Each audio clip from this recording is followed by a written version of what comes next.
افغان مېړني ولس د ازادۍ لپاره د وینو په سیلاب کې د خپلواکۍ په جوهر پسې غوټې وهلي.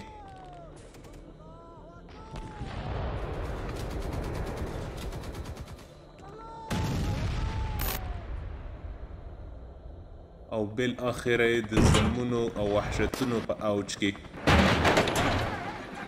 په خورا مېړانه خپلواکي ګټلې ده. نن افغانان د سپېڅلو قربانیو په یاد او د خپلواکۍ په رنګین احساس کې نغښتې اختریزه خوښي نمانځي.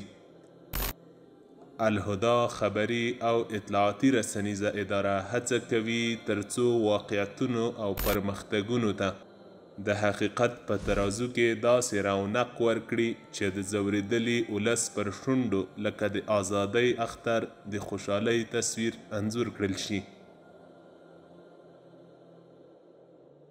نیکمرغه کوچنی اختر مو مبارک شه. داسې اخترونه دې لا ډیر شي.